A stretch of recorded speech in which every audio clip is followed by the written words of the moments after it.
that was a close one. Anyway, you might be wondering, where did that creature come from?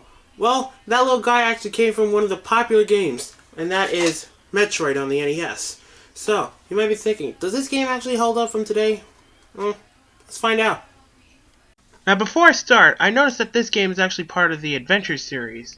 And it's with this silver color, it's also part of the Password Pack series. And this is also the first game that actually has a story inside that is actually good. And by the way, it's Planet Zebes, not Zebeth. Oh, whatever. So once you start, we have a start and a continue option. We'll get to the continue option later on. So we start off by the base of Brinstar. The controls are simple to understand. You can control Samus with the D-pad, less simple to understand. You can shoot with the B button and jump with the A button. Now once you explore, you can never pass through this little gap because it's too short to go through. And we get to do something that is very rare in video games. Moving left. And that is where we actually find the Morph Ball, so we can actually squeeze it into stuff that Samus can never process through. The biggest flaw is when you start with this game is, you're not told where to go, and there's less exploring to go around. You're all alone on this planet, and you have to process on your own to actually guide you through. Seriously, I wonder how this mission was assigned before it was briefed. Samus, your next mission is to travel to planet Zebes and defeat the Mother Brain. Well, that's your new mission, so good luck. It's crazy that this game doesn't tell me anything to start off with. Ah, forget it. While you explore even further through Brinstar, we get to have some new weapons to our arsenal.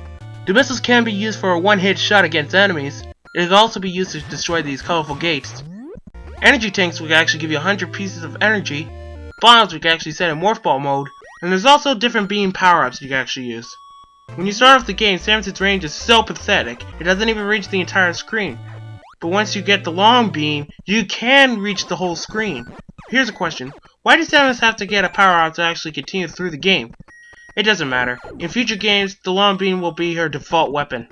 There's also different beam power-ups you can actually use. The Ice Beam and the Wave Beam. To make things easier, forget the Wave Beam, you only need the Ice Beam. It freezes enemies in place for a few seconds to get to places you can't get to. The Wave Beam is alright, it can travel through walls, and it's like the missiles, you can actually kill enemies in one hit. Well, besides Brinstar, there's also other locations that we can explore with these elevators, like Norfair, Ridley's Lair, Kraid's Lair, and Torian, where we can find the only 3 bosses in the entire game. Kraid, Ridley, and Mother Brain. I think they're a bit lazy with these for some reason.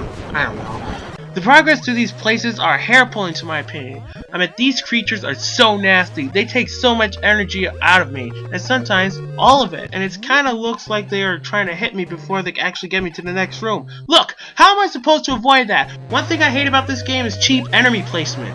Again, you're gonna get a hit, a lot.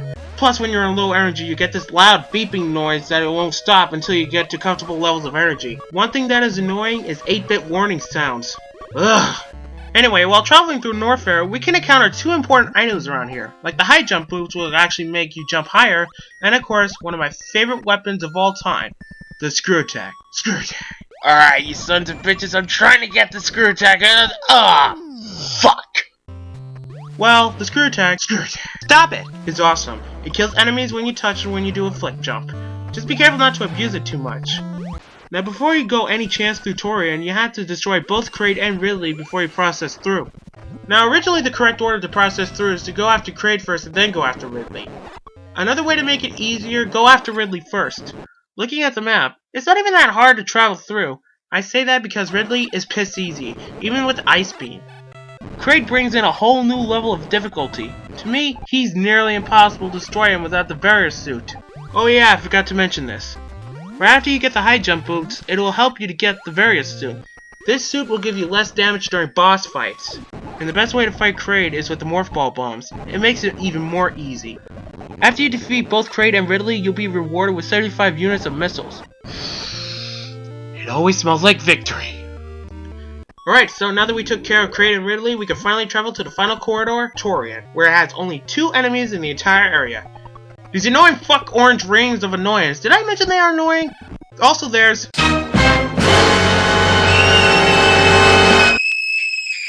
Shut up, you fat pussy!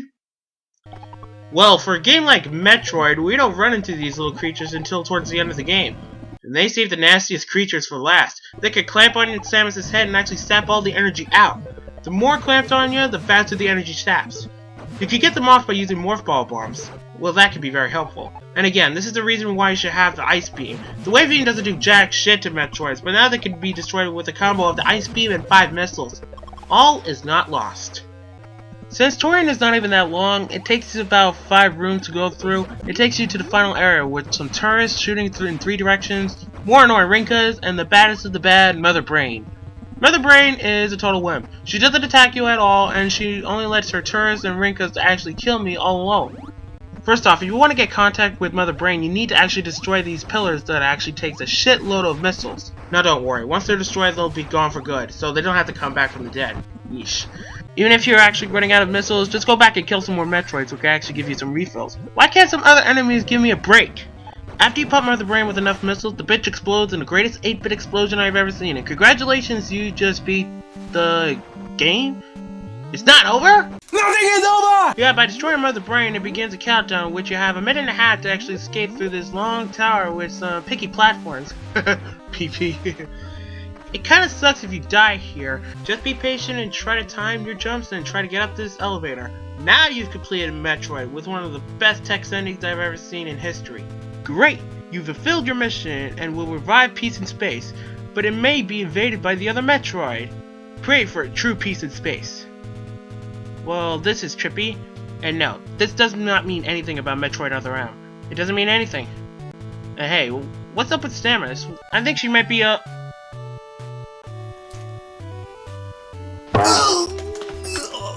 This is crazy! Yeah, this is insane when it was first released. Back then, the females were always in the role of the damsel in distress monotone. Since this game brought Samus revealed as a girl, it brought other females in roles in future games as the years goes on.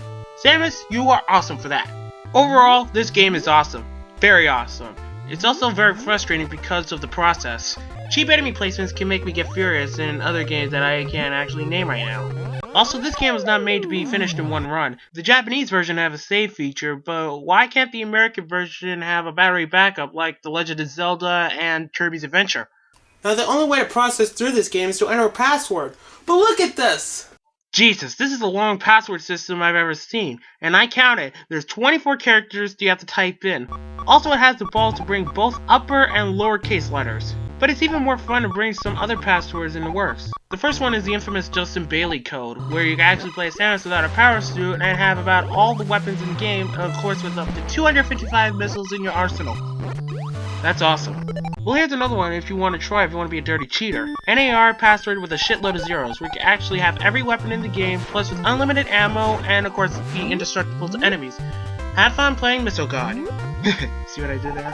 For my final score, I gotta say, it's a great game for your collection. But one small warning though, casual gamers should stay away from this game. It takes a hardcore gamer to actually beat a game like this, and if you're not hardcore, that means that you're not manly enough to beat this one. I'm sorry about that. So, that covers up the original Metroid on the NES. I know there's some other Metroid games that are out there, but this is the only one I got right now, so can't do it all in one shot. I'll save them for later, I'll see you next time, and I think you know what's next.